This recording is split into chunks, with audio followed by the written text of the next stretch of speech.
कितना percentage coding जरूरत पड़ती है डेटा एनालिस्ट में? 30-40% आपको लॉजिक बिल्डिंग आनी चाहिए, मतलब 40-50% भी अगर आपको लॉजिक बिल्डिंग आपके दिमाग में होता है कि इफ के बाद एल्स में क्या लिखूंगा, तो इस तरीके से अगर आपका दिमाग चलता है तो आप एनालिसिस कर सकते हो। एनालिसिस मतलब क्या होता है ना, आपको 10 शीट दे दी मान लो कि एक्सेल की, तो आप उससे क्या निकाल सकते हो जाके बिजनेस को इजी हो जाए डिसीजन लेने में। तो यही है पूरा एनालिसिस। ओके, मैं समझ गया। मतलब ऐसे कोई डेटा आ रहा है, कोई ब्लैंक डेटा नहीं चाहिए बिजनेस को, या फिर एक पर्टिकुलर डेटा चाहिए, तो वो आप इफ एल्स की उसकी बात कर रहे हो कि भाई इफ ये कंडीशन अगर होती है तो डेटा फेच करो, अदरवाइज ना करो।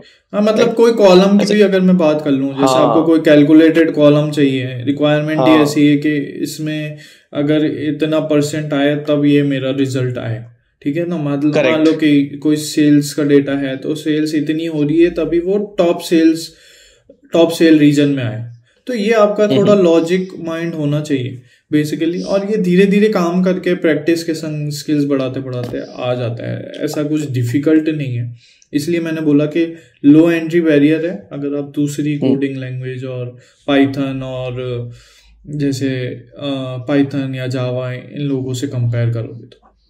हाँ डेफिनेटली, अगर आप कॉलेज में सी भी सीखे हो ना तो आई थिंक वो सी में सिखाते हैं। हाँ, थोड़ा बहुत बेसिक आता है तो बेसिक अगर आपको आता है, सी सीखा है और हो जाएगा। मतलब उसके बाद में कुछ ज्यादा नहीं होता कोडिंग। तो डेटा एनालिसिस एक्सप्रेशन के आपको फंक्शन पता होने चाहिए कि कैलकुलेट कब यूज करना है, ऑल कब यूज करना है, मेरे को रिलेटेड कब यूज करना है, तो वो थोड़ा पढ़कर आपको यूज करते करते आ जाते हैं।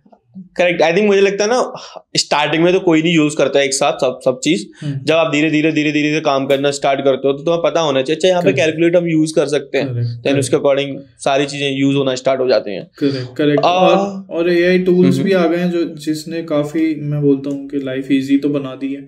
अगर आपकी कंपनी चैट जीपीटी यूज करने दे रही है आपको, तो आप उससे पूछ सकते हो कि यहाँ पर कौन सा फंक्शन लगा सकता हूँ। तो मैं ये नहीं बोलूंगा कि पूरा यूज करो, खुद का दिमाग यूज मत करो, बट अगर आपको मान लो कि कोई एरर डिबगिंग में आपको हेल्प चाहिए तो आप सीधे चैट जीपीटी से पूछ सकते हो कि इसकी जगह कौन सा फंक्शन लगाऊं एरर डिबगिंग में। तो बट उसके लिए प्रॉम्प्ट लिखना भी आना चाहिए कि आपको अगर अच्छे से पता है ये प्रॉम्प्ट की वजह से ये आ सकता है, वो भी पता होना चाहिए। करेक्ट। प्रॉम्प्ट लिखना तो इम्पोर्टेंट है। अगर उसको आप बताओगे ही नहीं कि चाहिए क्या, तो वो भी नहीं बताएगा। तुम पता नहीं क्या बोल रहे हो, वो पता नहीं कौन सी गाता भेज रहा है आपको, तो उसमें बच्चे प्रॉब्लम आती है। कभी अच्छा, कभी तो हमारे पैराग्राफ भी हो जाते हैं उसको समझाने में थोड़ा।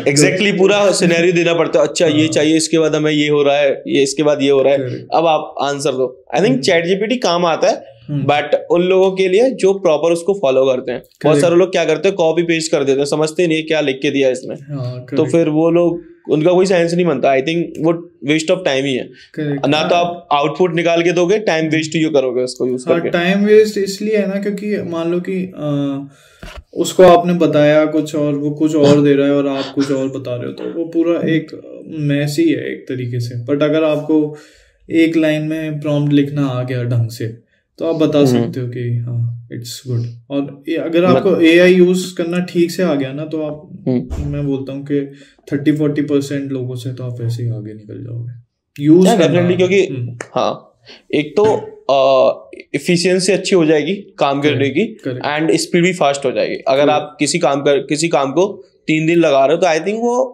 आप 1 दिन में 2 दिन के अंदर आप फिनिश कर दोगे। क्योंकि मेरे को भी लगता है ना, जैसे हम पहले कोई एरर निकालते थे डेक्स में ना, तो हमको बहुत टाइम लग जाता था कि कहाँ पर है एरर, क्यों आ रहा है, पूरा उसको डिबग करने के लिए देखने एक एक लाइन को देखना पड़ता था। अगर अभी चैट जीपीटी ऐसा हो गया है और अभी और इम्प्रूव होता जाएगा कि आपको वो एरर बता देता है कि इस लाइन में एरर है और ये क्यों आ रहा है, अगर आपने उसको प्रॉम्प्ट दे दिया कि मेरे को ये रिजल्ट चाहिए।